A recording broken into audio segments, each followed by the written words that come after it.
Welcome to the Mindset for Runners podcast, helping you to access and unlock your true potential as an athlete.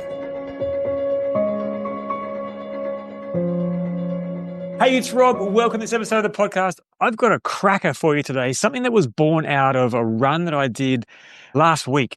And I was running up quite a steep hill towards the end of my run. And I started to use the self-talk, or as we're going to actually learn what it is, it's actually a cognitive appraisal. And I started to say to myself, I'm struggling, right? Now think about that sentence right there and how that makes you feel when you hear it, or you might say it to yourself, I'm struggling. And immediately I was able, and I don't know where this came from, it wasn't something I consciously did, but the next voice that came in my head, the next sound was, this is what you came for, keep going, Meso.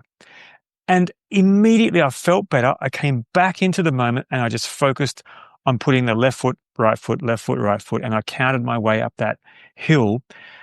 And I got to the top of the hill and I didn't feel great, like I still felt pretty rubbish. But I was so pumped that I was able to overcome that inner voice that wanted to take me out and wanted to make me walk and wanted to start a downward spiral.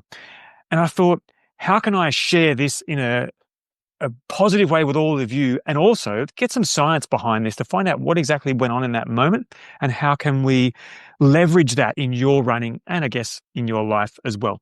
So that's what today's all about. Before we get started, a few things from me. I've had a few people get in contact with me. Thank you to find out how my running's going. I've been out most of the year with the patella, that's a good little mix of words, patella tendinopathy, which has taken me out of running pretty much since late January, early February. So good news is I've managed to string together a good few weeks of training now.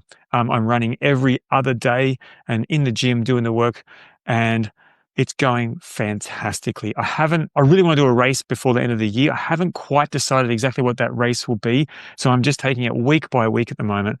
And I tell you what, it's been so good to be back running again. And for those of you who are currently going through injury or coming back from injury, or I feel where you're at and I know what it's like. And yeah, it's tough, and a lot of it affects a lot of your life, right? And that's the structure that running gives our life is sometimes understated, and sometimes you don't actually know how good running is for the rest of your life until it's taken away from you. So, but keep that mindset that this is temporary. Recovery is my sport now. I'm going to come back wiser, stronger, faster, if you like, and a better athlete. And this injury was, even though it sucks, it's here to teach me something that I can learn from to become a more durable and wise athlete going forward. All right. So yeah, I'm thinking of all those you out there, and there is a door on the other side of that dark room. Eventually, just take your time. And for me, it's been, like almost an 8-month journey this year, where I think I told you last time my average mileage was around 17.5 kilometers per week. So everyone listening in the US is around 10 miles a week. This is someone who normally runs 70 Ks a week as my base load, and somewhere between 120, 150 in my peak weeks. So I'm gradually easing back to it. I'm up to about 80 Ks a week now and loving it being back. So thanks to everyone checking in. Something else happened this week. If you don't know, I'm exactly halfway through a psychology degree at University of Charles. I was Charles taught University, and I was lucky enough to receive the Executive Dean's Award this week. And I didn't actually know what it was when it arrived, but basically I was able to achieve high distinctions in each of my subjects for the semester, and I got recognized through getting the Dean's Award, which is pretty exciting because it's my first time I've ever been at university, and I've put a lot of effort into it. And I had this weird belief, and if you're ever examining your beliefs, one of my beliefs is wasn't smart enough to go to university. I don't even know where it came from because I can find plenty of evidence against it. But this is how beliefs work. They get lodged in your subconscious and you don't really think about them. They just kind of drive your life in the background. And so last year when I decided to do psych, I decided to challenge that belief, and here I am, getting an award for study. So there you go. That's something that's happening with me lately. Okay, this episode is really, really going to help you reframe the thoughts that you have and the language that you're using and let's get stuck in it now, because enough beating around the bush. Everything we do in Mindset for Runners is about lowering our rate of perceived exertion and increasing our motivation as we run. So think about all the self-talk, the visualization, all of the belief work we do, the identity work, all of the goal-setting structures that we teach in the course. All of our mindset stuff is to help you lower your rate of perceived exertion. Now that's measured on a thing called the Borg scale, which goes from 1 to 10. One's like super easy, 0 is rest, and 10 is like your hardest maximum effort. And so why am I introducing this now? The topic we're about to go into, reframing your thoughts and your thinking as you're running, is all based on how do we reduce our rate of perceived exertion. And one of the fastest ways you can do that is through reframing, which we're about to do. Before we get right into the weeds today and then the practical side of it afterwards, we need to do a little bit of refreshing of brain anatomy and understanding what's going on when we're actually reframing. So here's the big picture. We're going to talk about reframing thoughts as we're running to help you enjoy your running, to lower that rate of perceived exertion, to increase your motivation, and to basically make you feel better as you're running and getting out of future thought, getting out of downward spirals and getting back to doing what you're doing in the moment, right? So we're going to be explaining the brain anatomy. We're going to go through this research study, which I found, which is fascinating. And the researchers actually call for further studies because what they found is pretty impressive. So we'll go through that. And I'm going to give you a whole bunch of reframing techniques that you can use today on your run, tomorrow on your run, whenever. And I really want you, the challenge will be pick 1 or 2 of these reframes and use them throughout the next week or so of your training and measure how they're making you feel as you use this and feel the empowerment that comes with these statements. All right. So with all of that, what on earth is reframing? We have to start to define what reframing actually is. So reframing is changing your perception of an event. Now, there's 2 main ways you can do this. There's context reframe and a meaning reframe. We're going to put that to the side, and we're just going to understand that when you reframe something, you are seeing it from a different perspective than you currently are. So much of our thinking is limited by our past experiences and our values, our beliefs, all that kind of stuff. But it's mainly the story that we're telling ourselves about what's happening. And we get stuck in this, if you like, paradigm of thinking. And so reframing is shifting your perspective to see something from a different angle. I'm reminded of a story in Stephen Covey's seminal work, The 7 Habits of Highly Effective People. And in that, he tells a story of being on a subway train in New York on a very quiet Sunday morning. And he says, I'm sure it was completely different than the raucous Saturday night only a few hours early. And he's on the subway train and everything's very quiet. Everyone's just cruising on a Sunday morning. The door opens, in comes a father with his 3 kids. And the kids are running amok, running over, jumping on seats, yelling at each other, going crazy in this quiet train. And the father is sitting there doing nothing, not correcting them, not telling them to pull their head in, not telling them to sit down and be respectful for the other passengers. And then, Stephen Covey's getting quite agitated about this because it's putting all the other passengers off their day. And these kids are just going crazy. So he actually says to the father, he really respectfully, excuse me, sir, would you mind saying something to your kids? Because, they're kind of disrupting this Sunday morning, this quietness. And he said the father slowly looked him in the eyes, looked up from looking at the ground. He goes, oh yeah, look, I'm really sorry. We've just come from the hospital and their mother died. And I just don't really know what to do. And I wonder if your perception of that event just changed instantly when you heard more information or you saw it from the father's perspective instead of from Stephen Covey's perspective of annoying children versus kids who have just lost their mother and don't know what to do. So that's an example of a reframe by seeing information from a different perspective. So I hope you get it. And we can control this because so much what we're going to do today is taking back control, or what we call agency, for your language and owning it instead of attributing it to outside influences that you can't control. All right, cool. Now, having defined reframes, let's go. We need to go back to Professor Steven Peters' work from the book, The Chimp Paradox, right? So we need to understand these three parts of the brain. Stay with me if you're not into neuroscience. I'm going to keep it as simple as I can. So Professor Steven Peters from the UK works with world-class athletes, Olympians, all that kind of stuff. He's written all these books.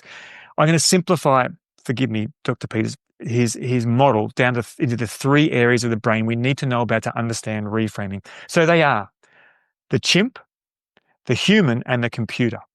Right, so think about these three things, right? The chimp, let's start with the chimp. The chimp refers to your limbic system, the lower part of the brain that is basically operating on emotion, impulsivity, and survival, right? So this is the part of our brain that that looks after our body regulations and all that, but also scans for danger and acts impulsively as if our life is at threat. This is the part of your brain that when you're running up that hill or you're tired at the 35K mark of your marathon or the 4K mark of your 5K, this is the part of your brain that's telling you, let's stop this. You don't have to do this. And it starts to come up with stories and reasons of why you should stop. Right, that's the chimp. The human is the prefrontal cortex. That's part of your brain, the thinking cap that sits over the top. The prefrontal cortex is our executive function. It's our thinking cap. It's where we actually plan, manage, can see different situations in different ways. But this is the part of our brain that we want to spend more time in as we are running and going through life. It's where we can understand what's happening, get further information, make good decisions, logical decisions, and not be at the whim of our chimp, which just wants to make emotional, irrational decisions and the spur of the moment as quickly as we can to maximize survival and basically minimize growth and learning and uncomfortable stuff.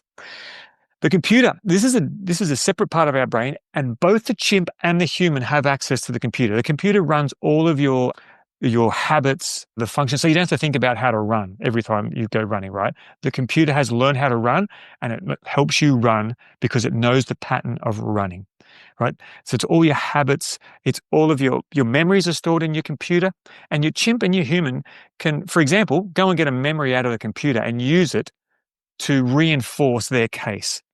So the human can say, you've run up a hill like this before, Rob, and you've done plenty of hills, and you're going to be okay. Yes, it hurts, but here's all these memories of where you've done it before, and I'm sure you're going to be okay if you just focus in the step you're in and don't get ahead of yourself. Right? That's how the human can use the computer. The chimp, on the other hand, can say, this is horrible. Your heart rate's through the roof. I remember that time you quit. And you know what? You can stop now because you can just walk. Just walk this. Look how far ahead you've got to go. What are you doing? We've got to preserve the body. Just stop. Let's get out of here and just walk. Right? And they can use the computer to its advantage as well. So why do we need understand these three things? We need to understand that when we use reframing, we are putting ourselves out of the chimp brain and into the prefrontal cortex, so into the human brain. And the power of that means we take back control of our decision-making and we don't go on a downward spiral initiated by our chimp that just wants us to quit, stay safe, watch Netflix, and do nothing, right? Basically just survive. So that's our intro and our recap on the three states. I could probably do another full episode on that, the three parts of the brain. That could be a future one we do. Now, for all of you out there thinking, but we don't want to just keep thinking as we're running, Rob, it's exactly right. Our ideal preferred running state is what Mihai Csikszentmihalyi, the Hungarian psychologist, called the flow state, right? And yes, I just horribly butchered his name. I'm very sorry, Professor Csikszentmihalyi. So the flow state, what is the flow state? It's the state, it's like a magical state where your actions kind of dissolve into the environment around you. You're not thinking, you're on autopilot of the highest function. You are reaching your potential in whatever activity you're doing without overthinking. It's like it's naturally occurring somewhere near the edge of your capacity. So it's not boring and it's not overstimulating and too hard. You are somewhere towards the top of your capacity and you're in the flow state. So think about a time when you've been running, maybe, and for me, it's running down a technical downhill, not a huge gradient, just a gentle downhill where I am 100% focused on the trail and I just seem to be gliding. My foot is just finding the right spot to go. I feel like I'm relaxed. I'm not thinking. Instead, I've just kind of dissolved into the environment around me and I'm part of the environment. And that's that flow state. It's very fleeting. And sometimes you might not experience it for years, or you might only have one or two experiences that you can remember you've actually achieved this. And so often we get in this state and then we say, I'm in the flow state. And that's when you lose the flow state because you started thinking again. So that's the optimum state. Now, how do we get into this state? Well, there's a lot of different gateways to it. You can't force it.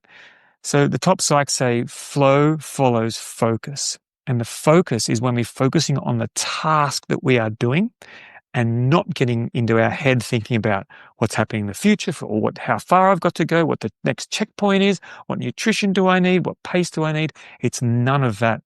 It's almost mindful running where we're listening to the birds, we're feeling the air on our skin, and we just seem to be, and there's that word, flowing. And I'm sure you know what I'm talking about now.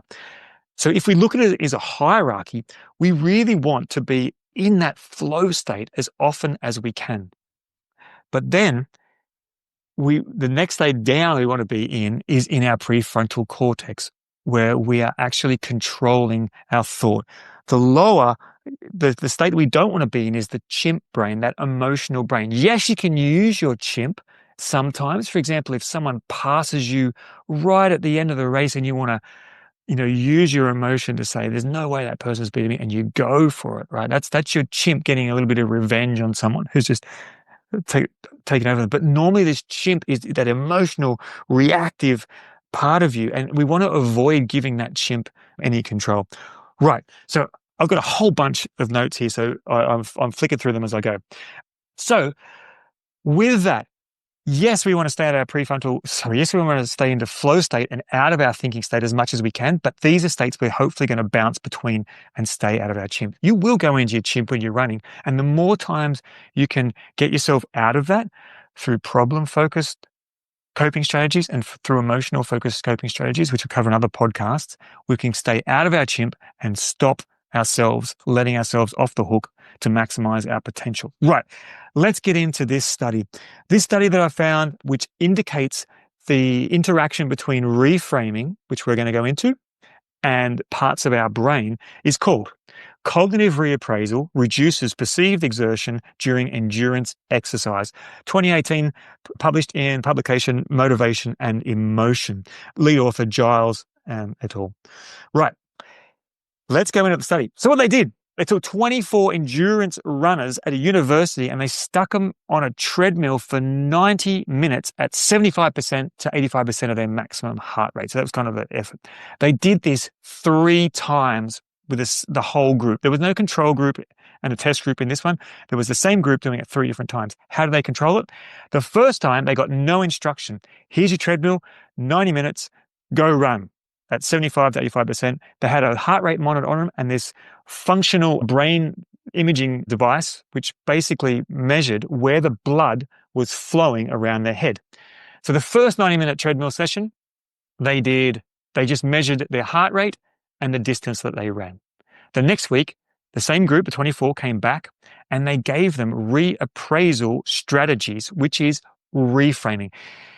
They didn't say the specific sentences they told them, but what they actually said to them was, imagine you're a scientist observing your rate of perceived exertion and the thoughts that you're saying to yourself as you're on the treadmill. So what they were trying to do was get them away from immersion in the thoughts and the emotions and imagine them observing them, right? So that's how they did it. So what does scientists do? They're objective. They're looking at things from different angles to see what's happening to try and understand it. And so that's what they did with these people. Said, as you're going through it and it's starting to get hard, imagine you're a scientist observing your emotion and how could you talk to yourself to change the emotion or the thinking. Hope that makes sense, right?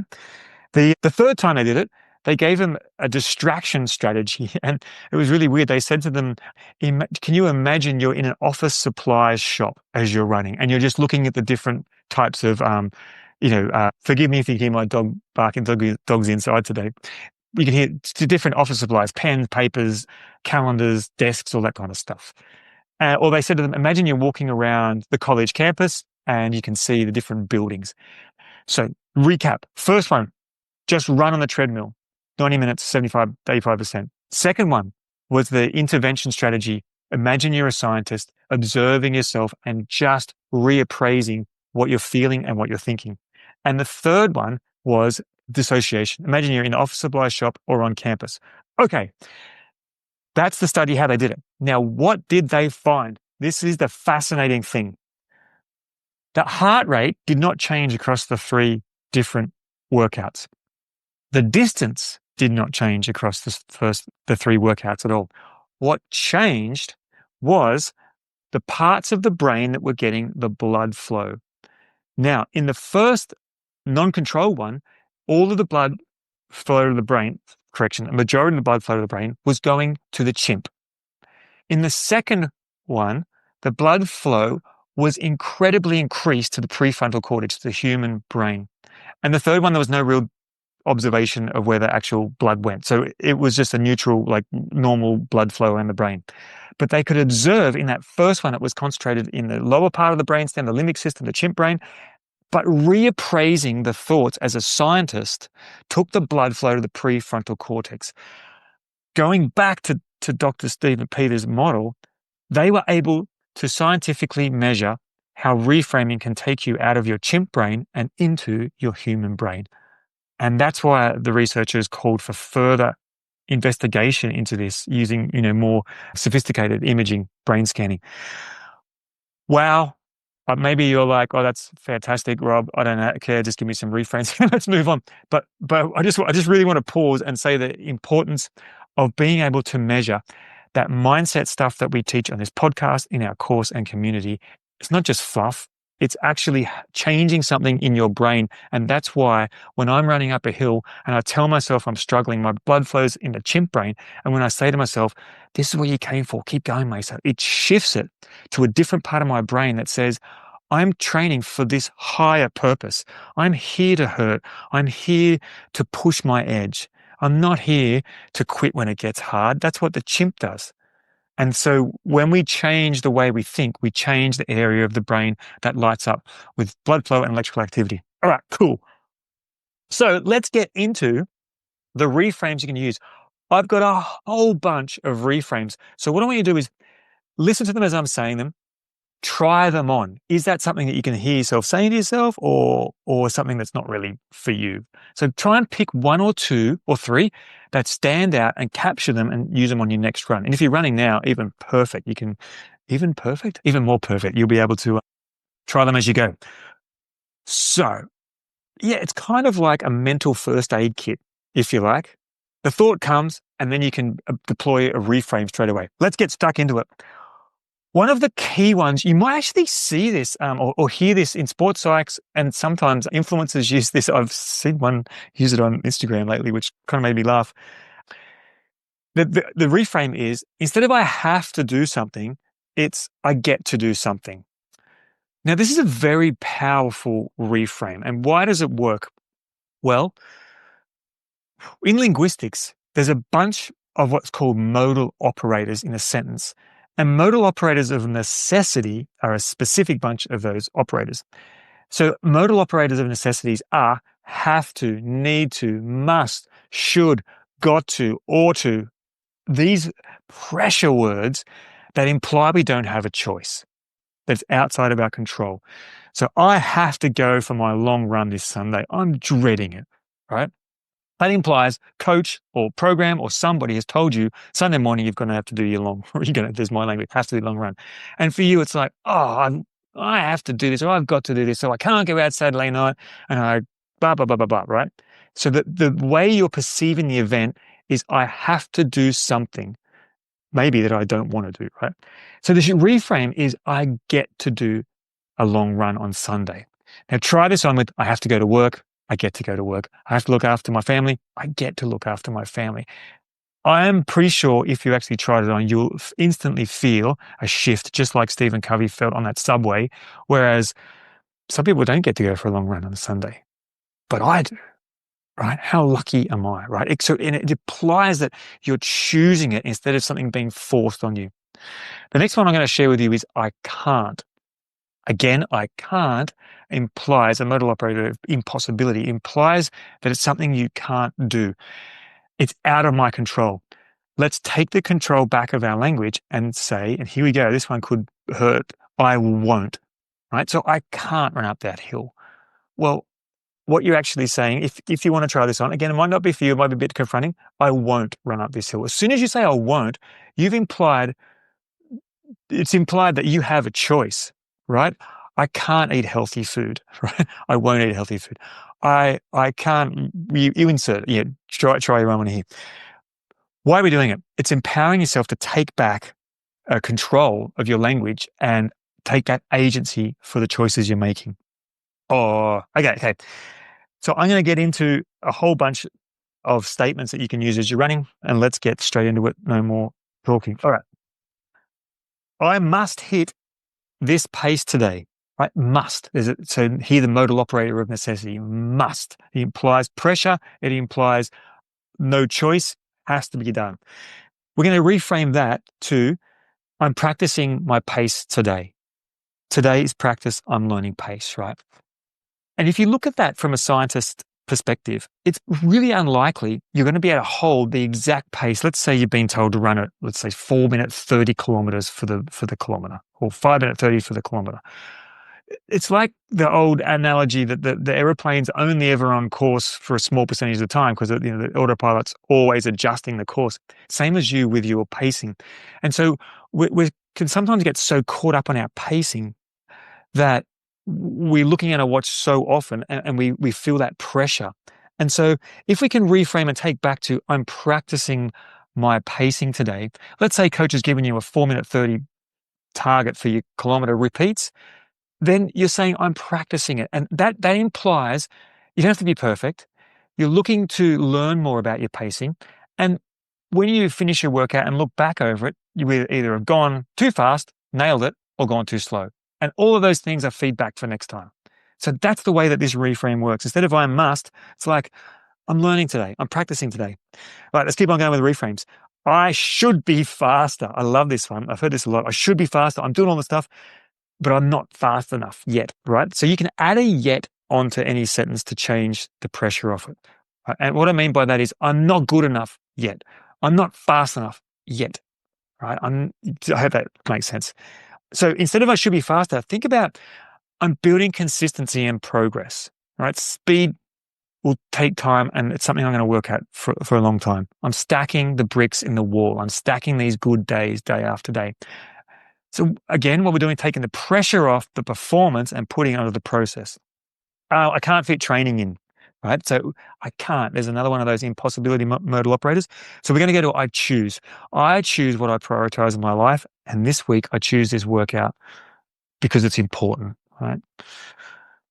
And again, I can't versus I won't. You're taking back agency and you're getting away from obligation to choice. I hope you follow me and it's not too much of a data dump. I'm going to keep on going because I've got so many that you can use.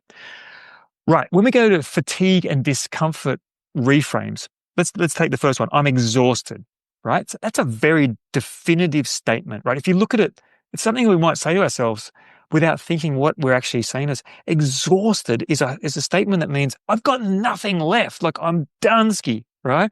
And so what we've done is handed over our power. I've got no choice. I'm exhausted. I'm about to give up. I'm going to start with 2 overarching words you can use anytime you're feeling fatigue, discomfort, or your pace is off and your execution's off. The first one is it's okay, right? It's okay. So it sounds like I'm exhausted. It's okay, right? So that's a soothing mechanism for your chimp because your chimp's like, we're going to die here. I can't maintain this. And you're trying to soothe your chimp. It's okay, chimp. I know what I'm doing, right? The second one comes from Jocko Willink, incredible leader and author of so many great books, including Extreme Ownership, Dichotomy of Leadership, The Code, all these great books. His response to anything going not the way that you think it should go is good, right? So I'm exhausted. Good. That's what I came for. Do you feel the power of, instead of exhausted, taking away all your power and being out of your control, it's like, it's okay to be exhausted. Good, I'm exhausted. That's what training's for. It's about stress and adaptation. Right now I'm stressing and I'm going to adapt later on, right? Let's keep going. I'm hitting the wall, right?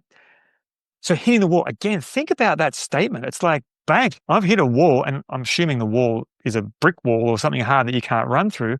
You basically like saying to yourself, I'm done. I've just hit this wall. It's curtains for me now. But instead of that, let's change the wall. It's an edge, right? I'm on the edge. Let's explore how far I can go, right? So my edge is something that I'm always looking to just push just that little bit further. And the more time you spend at your edge, the more chance you've got to go, okay, this is what it feels like. I'm just going to see if I can go a little bit further today and just expand my boundaries and my thinking. So next time you say, I'm hitting the wall or that kind of thing, just think, okay, I'm pushing, I'm redlining. Let's just see if I can hold this for a few more seconds, right? Okay, my legs are dead. In the 2010 phenomenal documentary, Unbreakable, I'm just trying to think of J.B. Benner. Yeah, he did the documentary Unbreakable, Western States 2010, followed Killian Jornet, Anton Kropitschko, Jeff Rose, and Hal Kerner as the 4 best runners in the world went to Western States at the same time. In that documentary, highly recommended, Jeff Rose is climbing, I think it's El Dorado, don't quote me on that, and the camera's on him, and he says, I just can't run up hills today. Ooh, right, so there's a statement. Now, he says it in quite a high tone, like almost like, what's going on? But he uses that statement, I just can't run up hills today.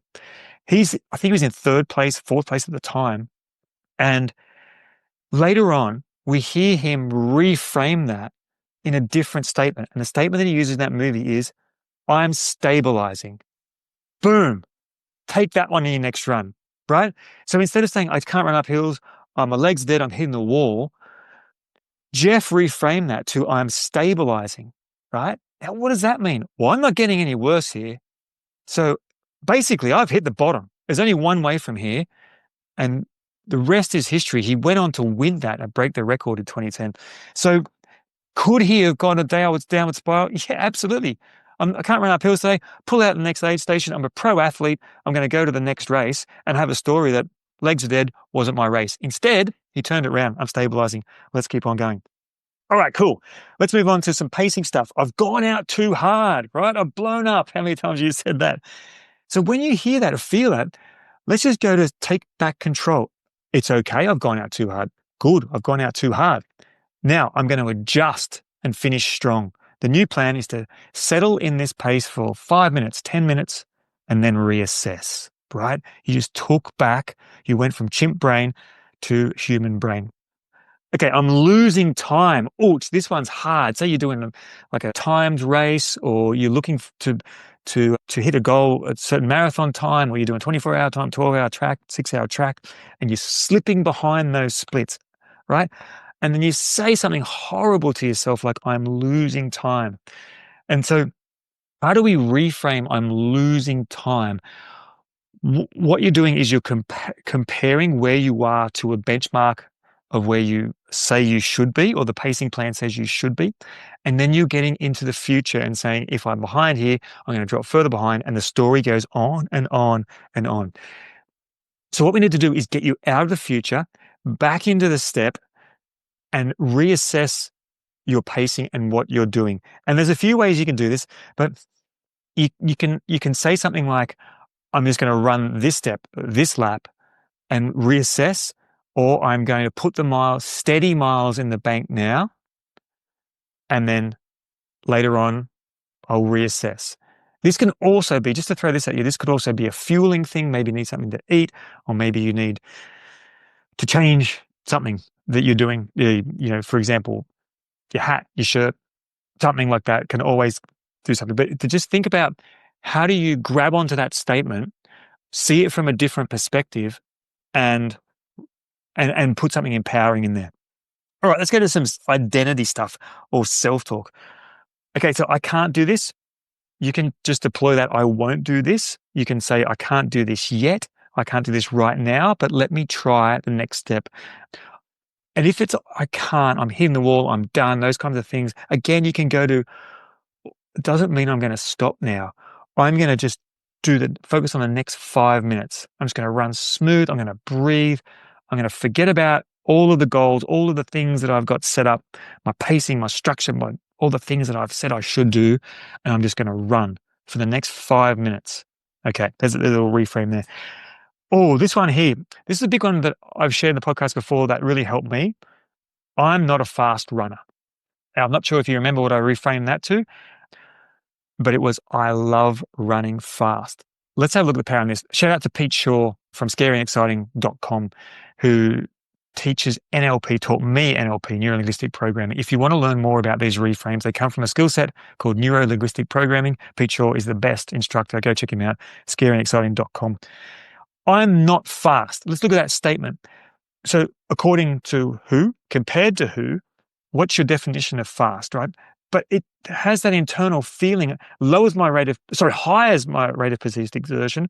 I have to work harder than everyone else to maintain this pace. And it lowers my motivation. I'm not fast, which means blah, blah, blah. I can't do all the things I wanted to do. Now, I shifted that in this NLP course with Pete to I love running fast. Wow. Now, think about that statement. I love running fast.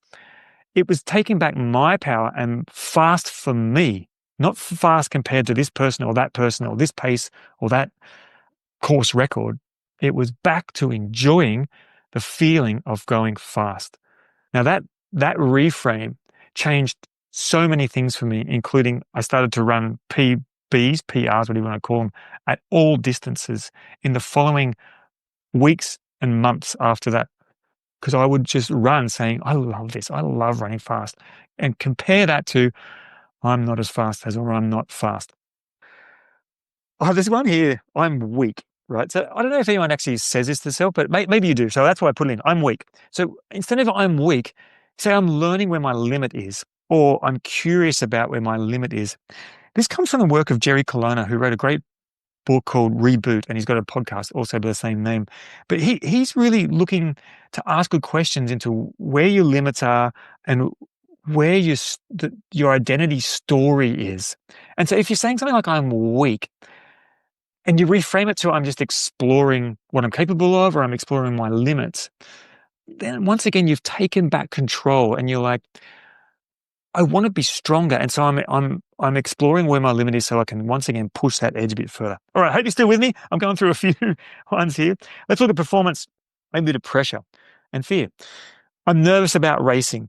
Let's shift nerves. Let's shift the word nervous to excitement, right?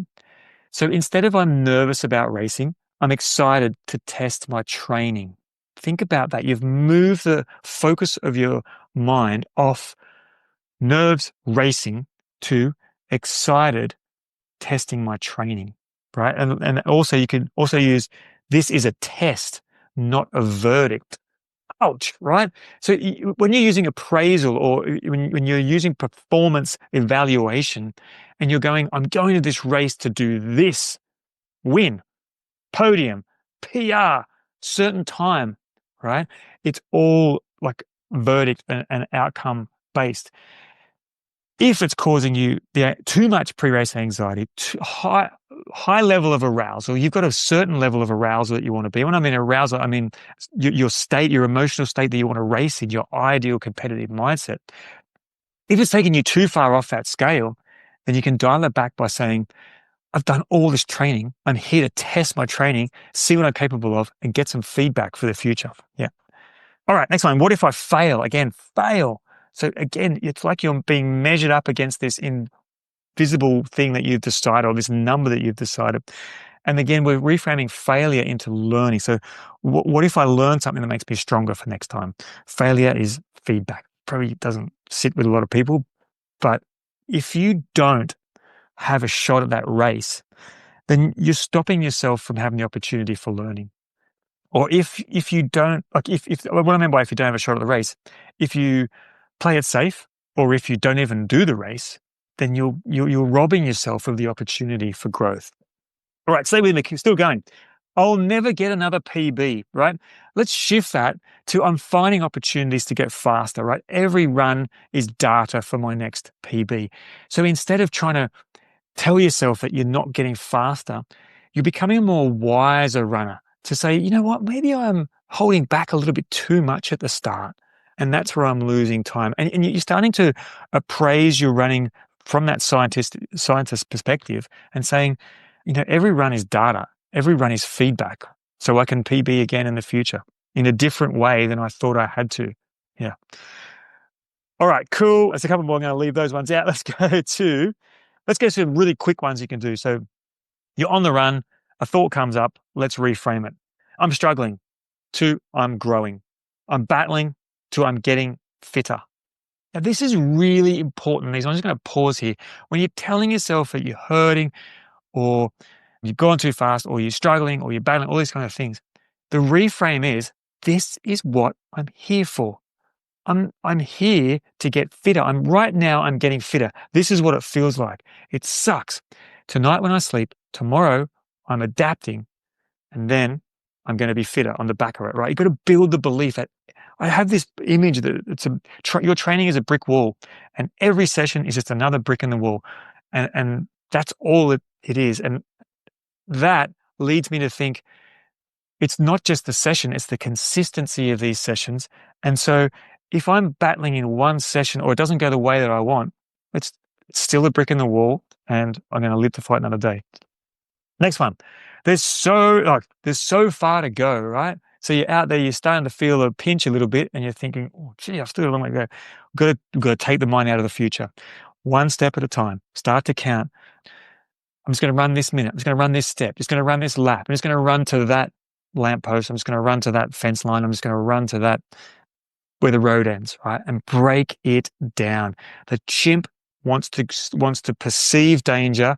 One way to perceive danger is, I can't maintain this for that long. So bring the chimp back and say, it's okay, chimp. All we're doing is running this step, this lap, this moment. I'm bored. I'm bored. So from I'm bored to I'm building the base. I'm building my base. Boring running, building mitochondria, building aerobic capacity. Yep. It's too hard. This is the level I need to grow. This is where I'm pushing my edge, right? All right. We've got through a whole bunch of reframes. Okay, I've got a little scenario, but I think we've kind of covered it. But just imagine you are at like 32 Ks into your marathon, right? Or you're at that 4K point, or you're doing even your 1K effort, and you look down and you're at 800 meters or something, right? And the chimp's starting to take over. The legs are heavy. The head's starting to go, oh, I can't maintain this. Let's just get this right now. I'm not done. And if you want to say to yourself, I will not quit now, and just focus on, I'm just going to do this next minute, right? I'm just going to do this next step. And what you're doing is taking back agency, taking back control to the process of what you're doing and just staying where you are. That's one way of doing it. Again, you can shift your external focus away from it, but that's a different mindset technique. What we're going to do is reframe it by saying, yes, it's hurting. Good. That's what I'm here for. Stay in the step. And again, now that exhausted becomes, I'm feeling the effort. That's my training happening. That's what I'm here for. I'm going to take a breath. I'm going to drop my shoulders. And remember, training is effort now, adaptation later on. All right. I hope this has helped you in some way. A challenge. Take 1, 2, 3 of these statements, use them for the week. And if you haven't quite found a statement that lands with you, think about whatever sentence you say. Take this self-coaching with you. What's a different way of looking at this? What's the opposite frame I can look at this? So give me more choice, right? So the negative statement is going to give you the perception that it's out of your hand, that you've hit your limit, that you can't maintain it, that it sucks, that you're done, and that you're game over. But you need to take back control with reframing. How can I own this? Or how can I change this to give me more choice? And maybe take that framing with you for the statement that you're saying and come up with your own reframes. They're the most powerful ones, the ones that you come up with yourself. All right. We have come to the end of our reframing episode. I hope you got something out of it. Quick summary. Going back to Professor Steven Peters' three-part brain model, chimp at the bottom, emotion, impulsivity, reaction, all focus on survival and and getting out of any form of danger is 10 out of 10 danger. Let's get away from it, including feeling tired, hurting, struggling on a run. Then the human brain, which is our prefrontal cortex, our thinking cap, our executive functioning, where we make decisions and where we can take back control of our life, not panic, not get over emotional, but actually deal with the things that we're doing. And then the computer brain, which is the automated system of habits, for example, running, stride, and memories there. So that's the model. Our research study, which said when we use reappraisal, we're getting out of our chimp brain and into our prefrontal cortex. We're taking back agency, taking back control, taking back ownership, and empowering ourselves. In the meantime, we are lowering our rate of perceived exertion, which is how hard we feel we're working. We are increasing our motivation because we feel like we're in control.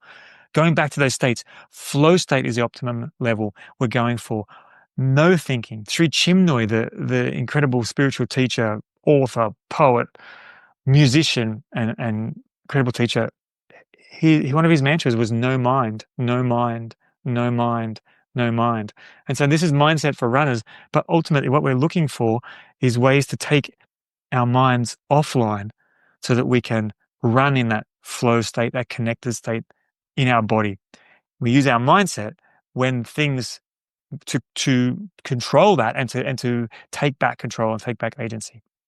So then we went to study a whole bunch of reframes that I listed that you can take, 1 or 2 or 3. So take them this week, try them on. I would love to hear the ones that work for you, or if you have any that you use already that it really helped. If you're in our community, please share them in the community feed so we can all learn from each other. And if not, you can always email me, get in touch on Instagram. I will put the research study in the show notes so you can have a look at it yourself. And as always, thanks so much for listening.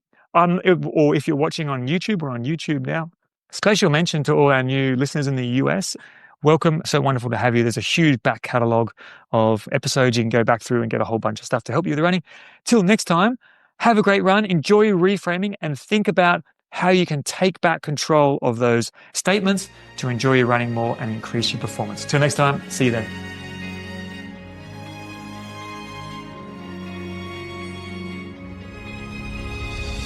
Thanks for listening to the Mindset for Runners podcast. I hope you got something practical and useful out of this podcast, or something inspiring to help you get out for your next run. If you have a question about Mindset for Runners or athletes in general, please email me at robmason.run@gmail.com and I'll answer your question on an upcoming podcast. And if there's anybody you know who could benefit from the information I share in this podcast, please share it with them. See you next time.